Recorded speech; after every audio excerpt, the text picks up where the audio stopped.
Ladies and gentlemen, boys and girls, welcome to the Hyperion Hub, your meeting place for all things Disney. Now your hosts. Hello and welcome to the Hyperion Hub. I'm John Alois, and as always joined by Sean Dagenhart. Hey there. And John Redling-Schaefer. Hello, everyone. Before we get started, I would like to remind everyone we are on all the major social media platforms, including Facebook, Instagram, and on Twitter, we're at Hub Hyperion. You can email us at podcast@thehyperionhub.com. We'd love to hear from you. If you have show ideas or you just want to chat, go ahead and send us an email. We like to start things off with our Disney views, and John, over to you. Well, thank you, John. And, as I have to admit, my periodic struggle to get back in shape has led me to this week's Disney View. We get to really appreciate Disney in our everyday life, and I have to say I was quite surprised when I logged into my Peloton exercise bike for the first time, and based on the dust, an embarrassingly long time. And you'll be surprised to know that, sure enough, there are some rides and programs that have Disney music. And I'm not saying you're going to sweat like crazy to Colors of the Wind, but there are some neat, relaxing rides out there, and I wish Peloton was a sponsor. That would be nice. Hint, hint, right? But I just thought it was interesting that, again, in everyday life, we are seeing Disney creeping in, and more importantly, an international brand recognizing the joy and the fun that Disney music can bring. And I know there was a big lawsuit involving Peloton years ago that actually settled pretty recently about broadcasting music over the internet as you watch their and participate in their programs.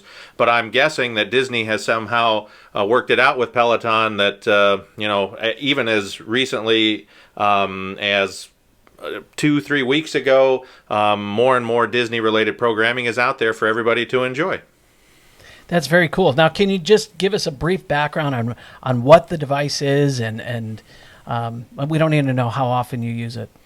Well, yeah, I'm not going to disclose that. That's very important for my doctors to know and not for you. But the Peloton exercise bike, and actually there are treadmills and there's an app out there. If you've watched any television and actually not fast forwarded through the commercials, chances are you've seen someone riding what looks like a spin exercise bike. And in addition to Peloton, there are other brands out there. But this is literally what it sounds like. You buckle in and you pedal to your heart's content. And it's been actually pretty therapeutic over the course of, I'll say, a lockdown period or 12. So it's very rewarding if you use it as much as you should. That's awesome.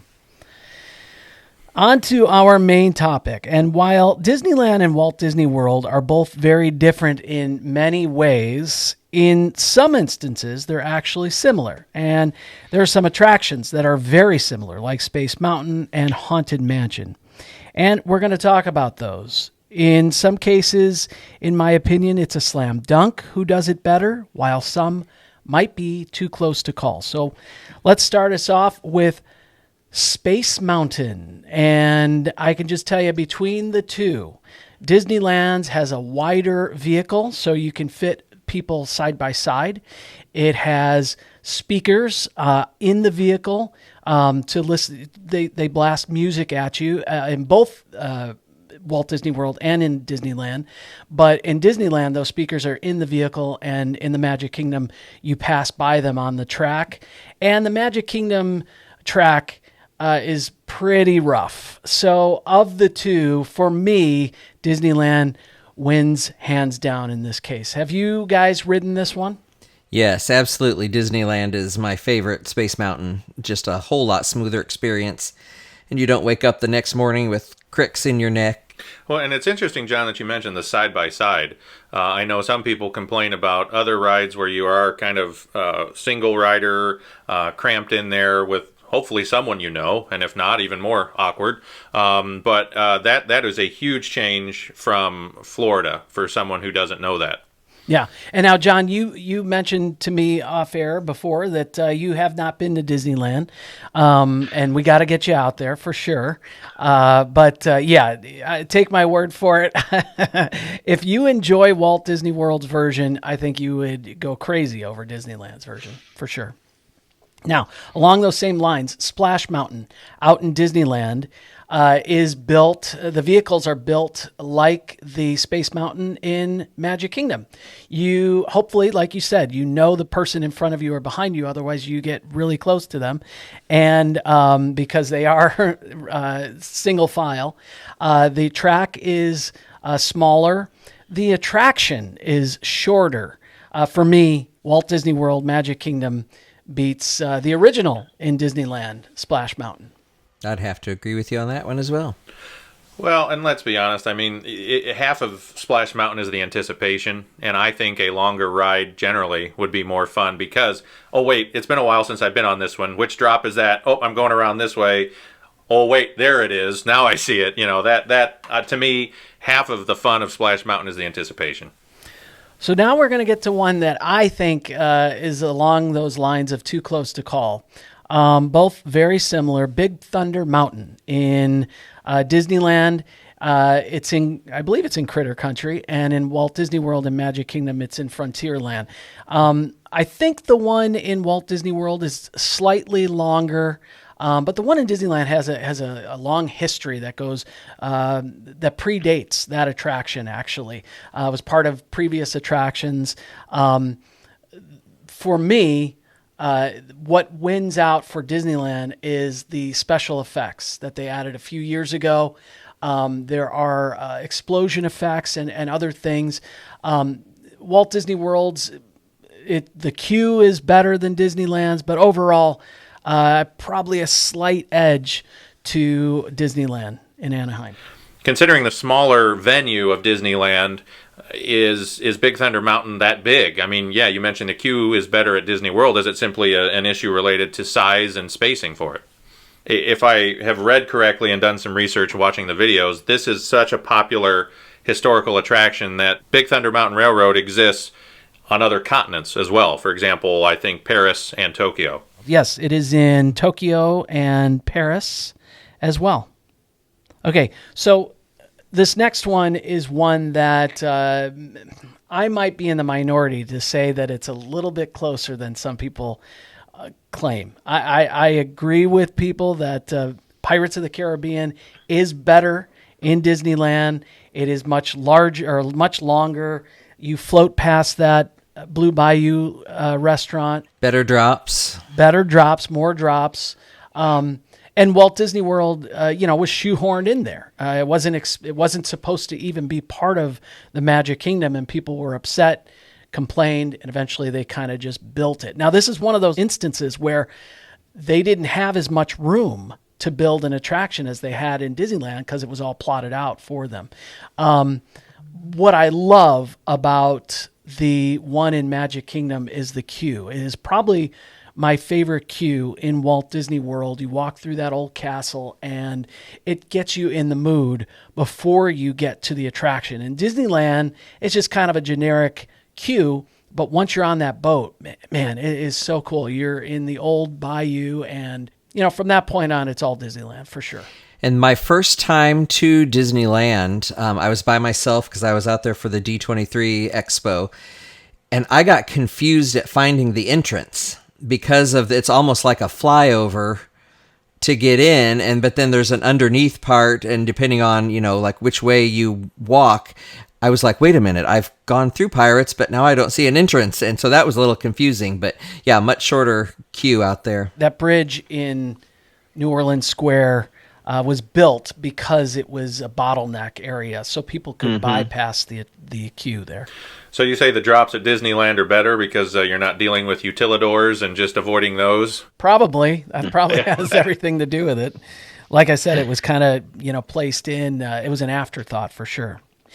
All right, one of those close to each other type of attraction, Peter Pan's Flight. So the one in Magic Kingdom has the brand new interactive queue, and you walk through the nursery, and all of that is beautiful. The attraction itself, still one of my all-time favorites. I love flying over the streets of London.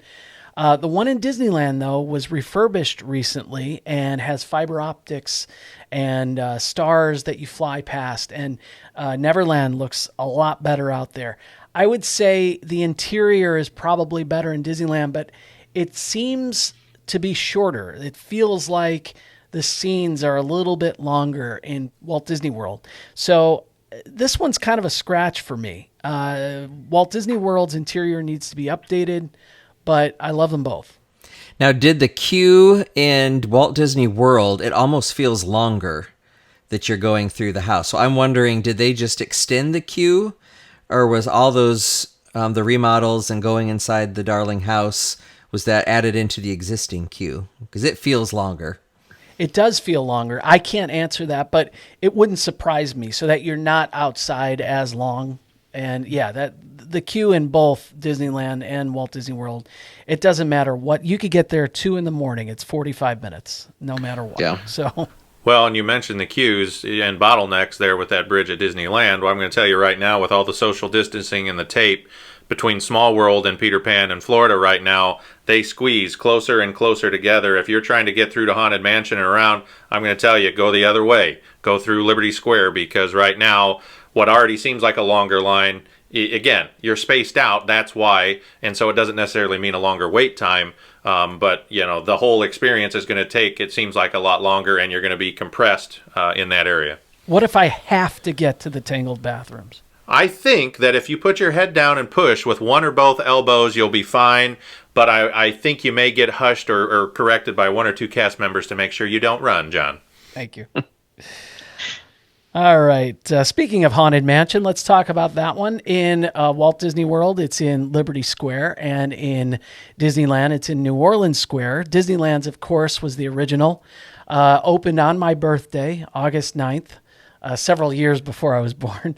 But the one in Disneyland, even though it is the original, and I love the exterior, I think Walt Disney World's has it beat by a lot with the added features, the added sound effects in the stretching room, the added scenes. I love that stairway scene. I love the queue. I know a lot of people didn't like it when it first opened. It felt a little bit childish for some people, but I love the queue in Walt Disney World, and I do appreciate the digital ghosts at the end of the attraction. So for me, Walt Disney World has Disneyland beat. Now, if I remember correctly, is the version in Disneyland subject to what some would say is a controversial holiday overlay? Yeah, the Nightmare Before Christmas overlay. What it does have in Disneyland is the Hatbox Ghost, and definitely Florida needs that guy floating around once in a while. Well, I think the exterior of Walt Disney World's Haunted Mansion is just a little creepier. The one at Disneyland almost looks like just a rundown house you might find in an old neighborhood. Well, Walt really wanted that the outside to look pristine. That's why they didn't let the grass grow too high. And what was his famous line? We'll take care of the outside and let the ghosts take care of the inside. Take care of the inside, yeah. I threw this one on there because there are differences, but Dumbo. There's only one Dumbo in Disneyland, and I love the virtual queue and being able to, play and then get your name called to go ride the attraction in Magic Kingdom in Storybook Circus down in the Fantasyland area. And can I just say, just make Storybook Circus its own area. It can be its own land. It doesn't have to be a neighborhood inside of a land. No, I agree. And honestly, especially as the kids were younger, and I'll admit it, even this last time, that's where we went first. I mean, there's just a lot of memories there in that area of Magic Kingdom. Unfortunately, some of those queue interactions there at Dumbo, they're not necessarily going to be back sooner versus later because of the spacing, but I absolutely love that whole area. And what surrounds Dumbo at Disneyland? It's just in Fantasyland. I believe it's near the Storybook boats. Yeah, and it's a single unit. It's not the double. Right. So those lines are always long as well. It's a small world. Sean, you have some strong opinions about this one. Let's hear what you have to say. I do. I like the exterior and just the whole queue process for Disneyland. I mean, it's beautiful.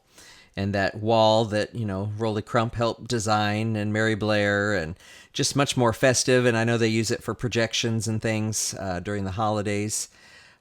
I do like the addition of the IP characters at Disneyland. I know you're not too fond of those yourself, John, but they don't bother me as much.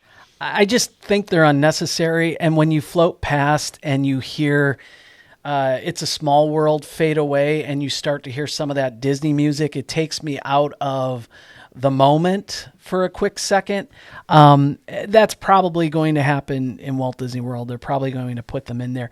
And for me, this attraction is a little bit closer than what some people think. Many people think Disneyland's is by far the best, and in many ways it is. I love the exterior. I love starting the attraction outside and going into the show building. But I also love the show building in Magic Kingdom and floating past Pinocchio's village house. And the one in Disneyland, you're always on that track and that elevated track, and it's like you're in a big tub.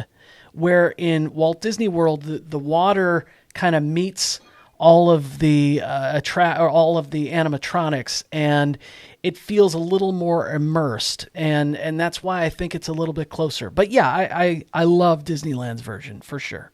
The river boats, I think the Mark Twain is larger than the Liberty Bell, even though the Rivers of America and the Magic Kingdom is longer and wider, I believe.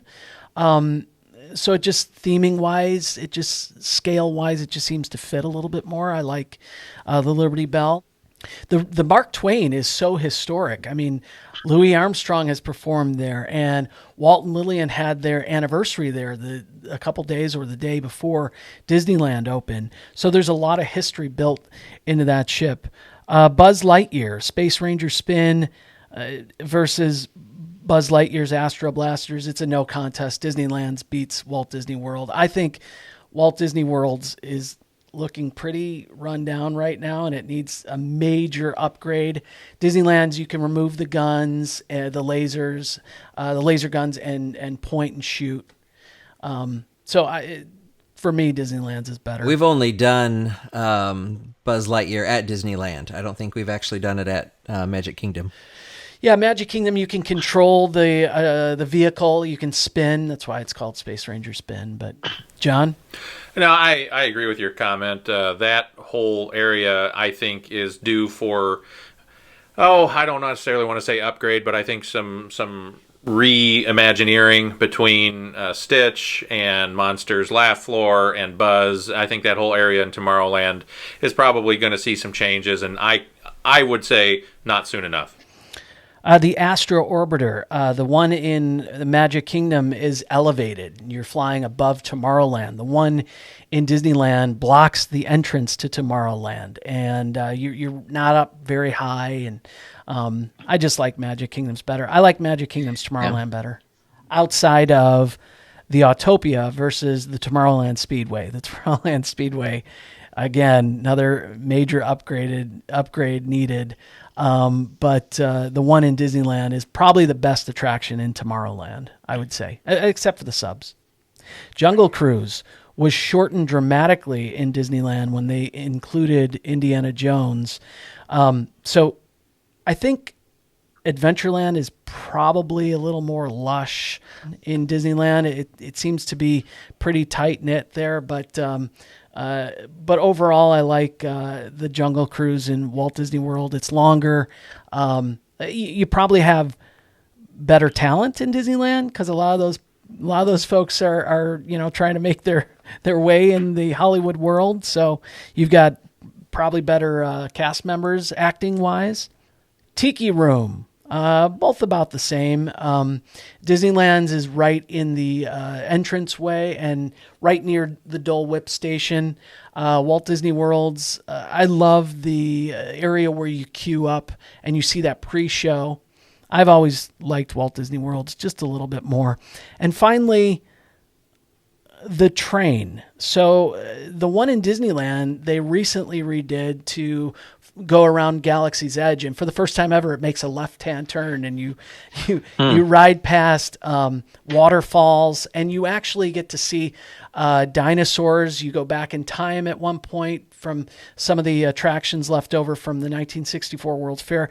I got to give the nod to Disneyland on that one. Without his love of trains, we might not even have theme parks in the United States. So Walt, that was one of the reasons why he wanted to build Disneyland. All right, well, segue from that. Who has the better monorail? Disneyland or Disney World, guys? Walt Disney World's is an actual vehicle, a transportation vehicle. And I like the setup a little bit more than Disneyland's inside. So I'm going to give it to Walt Disney World. Yeah. So the last couple of attractions I thought we'd talk about are similar attractions, attractions that are built with similar vehicles or tracks. And one of those is Indiana Jones and Dinosaur. It's laid out exactly the same, but the attractions are very different. And if they were to rip Dinosaur out of Animal Kingdom and put this in its place, I would be completely fine with that. It is I'm a big, you may or may not know this, but Illinois Jones is my persona. So Indiana Jones is one of my heroes. We called the dog Illinois. My alternate persona. Hey, Facebook account you created, 10 years ago, you said, it seems? Still on there. So fans, look out for Illinois Jones on Facebook if you really want to get the latest news. So have you ridden this, Sean? Yes, and I agree totally. Indiana Jones, much more engaging and interesting than Dinosaur. For sure. Now, are you a Dinosaur fan at all, John? I've survived it. I could live without it.